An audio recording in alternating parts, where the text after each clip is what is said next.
regardless your flavor of religion, whatever it is, I'd be willing to bet that at some point in your journey of your religion, you practice a form of mindfulness or connectedness or oneness with the universe. Am I right? Some way to talk to, I don't know, whether it's the elders or the spirits who've gone on before you or the Great Spirit. Am I right? Sure I am. That's the whole purpose of religion. Welcome to Leading Leaders Podcast. 5-minute videos, 5 days a week. I'm J Loren Norris with Leading Leaders Podcast. And today I really want to point out, now, yesterday I shared a brief clip from Netflix, their little series called Ancient Aliens. And I encourage you to go back and watch it. Watch the little clip that I put on the website, but I want you to think more about where we are in our universe right now. Now, I personally am a Christian. I'm a follower of Jesus Christ, and I'm not ashamed of the gospel at all. I also lean more in the direction of conservative as a politician or a viewer of politics. I'm not in office. I don't run for office. I have never run for office. So it's not like that. But it is like I believe in the foundational elements of what created the United States of America. I believe that while there have been a whole lot of stories around the 1619 Project, et cetera, that what really happened was there were a lot of, for lack of a better term, evangelists who said we need to go and change the world, and we're being religiously oppressed where we are, so we're going to go and do something different, and we're going to go take this gospel of Jesus Christ to another part of the world. Now, whether you believe that line of history or not is a different thing. But here's what I know for a fact to be true. All of the religions, from the Mayans to today, any ancient religion you can find, has a belief in its system of beliefs, in its religious practices, that there is a life force, an energy force outside of the human body. Now, many of those have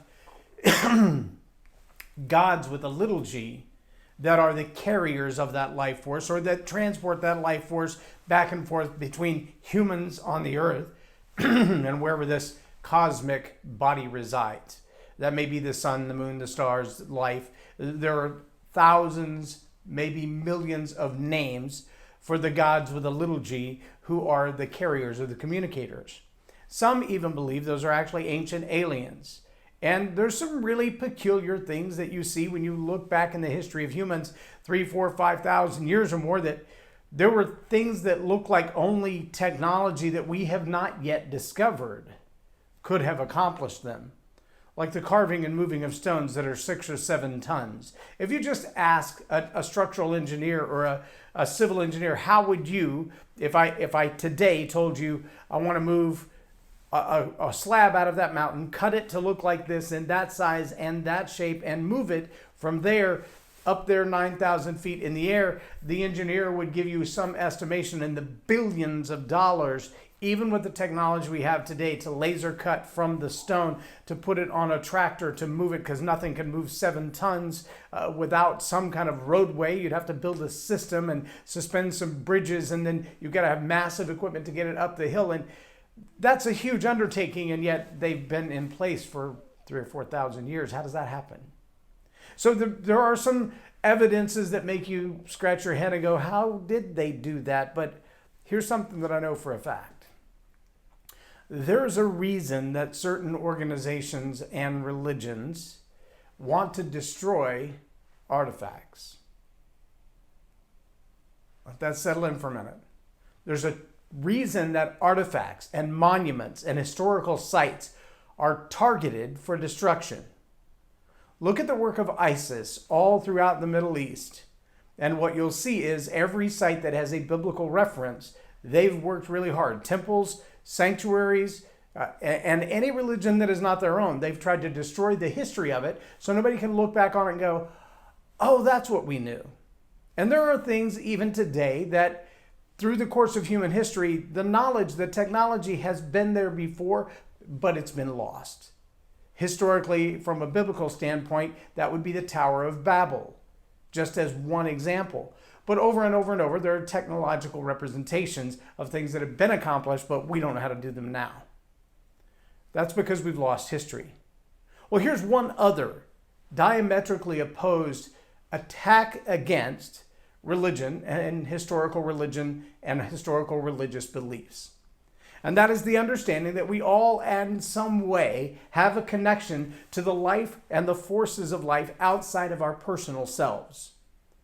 And that connection, to some people, is just called the universe. To some, it's called God. To some, it's called Allah. To some, it's called Buddha. Now, again, I am a Christian. I firmly believe that there is one God, and his name is Jehovah, and the pathway to him is through Jesus Christ. I know not everybody believes that, and I respect that. But regardless what your religion is, you believe, you know, that there is an ability to commune, if you will, with spirits that are not inside your body. Most people call that prayer. Some call it meditation. Some call it just getting in harmony with the universe. Whatever you call it, here's an absolute fact about it.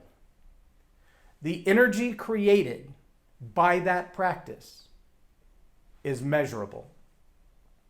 Just like lightning can be measured in megajoules, the energy created by people praying, people in meditation, people in harmony with each other, people at peace with each other, the energy created by that unity, can be measured as an EMF readout.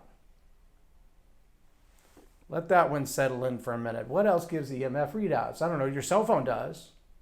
5G towers do, broadcast towers do, radio frequencies do. Anything in your house that's electrical generates EMF. That's why there are a lot of people who say, if I go away for a retreat or I'm going to go and fast and pray, when I escape, it sometimes takes me 2 or 3 days before my body comes back to a place of homeostasis where I'm not stressed out about everything going on in my life, where I'm able to simply be one with nature and have communion with nature, to just sit in the grass and listen to the wind blow without all the thoughts and distractions. Now, you may not realize this, but there's a reason that unity, that harmony, that balance, that communion, that relationship between us and a life force that is greater than us has been separated. There's a purpose behind it, and that is because those who want to control humanity, not about right or left politics, not about any particular religion, but there are those who want to believe that there is no one outside of themselves, that they are the supreme being. And because of that, in order for them to control every other human being, they've got to cut off that connection. And in some ways, they do that with an electrical pulse. In some ways, they do that with just mental distraction. But let me give you an absolute truth that you need to learn to practice for your own. When you allow the energy in you to connect with the energy of God, with the universe, with life forces around you that don't originate in you, you will find that you have greater levels of energy, greater levels of focus, greater levels of power. That some call it being in the flow. When your intellectual mind and your soul are at one with everything else that's going on around you, there's a harmony that takes place and a power of unity that takes place that gives you power to do what is beyond your own mental comprehension. Move a 6-ton stone, cut it with more precision than a laser can cut it, leave no tool marks in the place that it was removed from, move it 9,000 feet up a mountainside in a day when the greatest tool they had was an iron axe. Let that settle in for a moment. Yeah, there have been those who've reported to walk on water and raise the dead and heal the sick and restore blind eyes and loosen mute tongues and open deaf ears. Yeah, those things happen when one is in harmony with the universe, in harmony with the life sources that put us here, in harmony with God. And anything that can distract that and put you in an emotional place where your energy is depleted. Think about all the words that go along with stress, like anxiety and depressed. Sometimes you just hear those words and your body chemistry starts to change. Well, if your body chemistry can be changed by the words that are rolling through your head, the things that are coming out of your mouth, the things going on around you, the more amped up the anxiety, the more amped up the stress, the less there's peace. And the less there's peace, the less there's harmony. And the less there's harmony, the less connection with God we will have. Again, I have a very specific faith. But whatever your religion is, ask yourself this question: is it possible to commune with the life forces of the universe as you know them when you're living a life of high anxiety and high emotional stress and high tension? And then ask yourself, what causes that stress, that anxiety, and that tension? Because if it's blocking the life source that you need to be thriving in your world, you probably ought to consider cutting it out of your life. Remove the anxiety and change your emotions, because your emotions and your attitude drive your own life force and allow or block your ability to commune with the universe, to be one with the universe, to have the harmony. For me, I know when I have bad thoughts and anger and frustration and anxiety in my life, it's hard to pray. And when it's hard to pray, it's hard to have that relationship with God. It's even hard to read and understand His Word. It's hard to be at one with other people in the body of Christ when I have anxiety in my life. Whatever your religion is, I challenge you and I ask you, do you have the same problem? That if it's the news media or it's social media or it's the unrest in the streets, that anxiety blocks your ability to commune with the life force that drives you. If that's the case, it might be time to turn those off. Now, you might be asking, how in the world is this a leadership lesson? Well, blessed are the peacemakers. You believe that statement to be true? Blessed are the peacemakers. They will be known as the children of God. If what you're doing is stirring up trouble, you're not leading people, you're leading trouble. If you're bringing harmony and unity and peace and loving the people around you, sometimes that looks like helping them, sometimes that looks like correcting them. But if you're loving them, that will be evident as well. And if you can't love before you lead, you'll only control. That's just the truth. If you don't love before you lead, you won't lead, you'll control. I'm J Loren Norris with Leading Leaders Podcast for Tell It Like It Is TV. Have a blessed day.